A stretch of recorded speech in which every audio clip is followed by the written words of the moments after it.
Nouvelle tragédie aérienne qui a vraiment frappé le monde. Un avion d'Air India, il y avait 242 personnes à bord qui s'est égrassé. En Inde, ça se passe à Ahmedabad, Adi, et il n'y aurait qu'un seul survivant. Oui, exactement. Un ressortissant britannique, donc, qui a survécu, Philippe Vincent, qui s'est rendu sur place avec son frère, justement, pour rendre visite à la famille. Malheureusement, son frère n'a pas survécu, n'a pas eu la même chance. Donc, 241 morts en tout.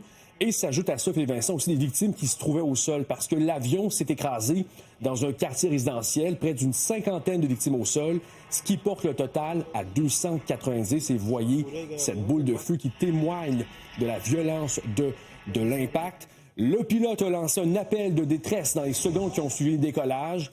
Malheureusement, ça n'a pas permis à quiconque de pouvoir leur venir en aide. Les services d'urgence sont arrivés très rapidement sur les lieux dans l'espoir de trouver des survivants. C'était le chaos sur le site de l'écrasement. Je fais entendre d'abord la sœur de l'une des passagères qui a succombé. Ce sera suivi du témoignage d'un homme qui se trouvait tout près de l'écrasement.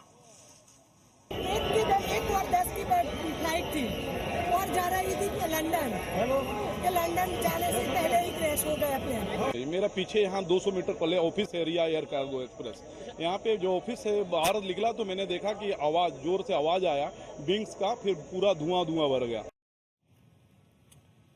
Bon, elle dit, on compte aussi un citoyen canadien parmi les victimes? Oui, exactement. Ça a été confirmé par le premier ministre Mark Carney. Voyez à l'écran ces chiffres.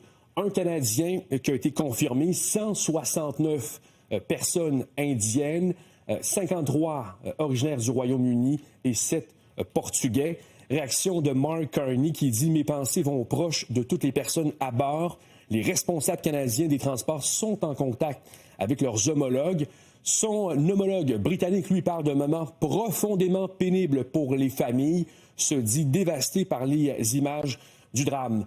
Maintenant, que s'est-il passé exactement? L'avion devait se rendre à Londres, n'a volé que pendant environ une quarantaine de secondes avant de s'écraser. Eh bien, évidemment, Philippe Vincent, il y a une enquête qui est en cours pour le déterminer.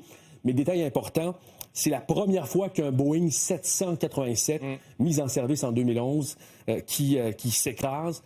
Évidemment, ça a eu un impact direct à l'ouverture des marchés à New York ce matin, à Wall Street notamment. L'action de Boeing qui a chuté de plus de 5 %. Donc, je le rappelle, 290 morts et donc bilan qui pourrait s'alourdir. Voilà. Surtout dans un quartier résidentiel comme ça. Merci, Adi. Je vous en prie.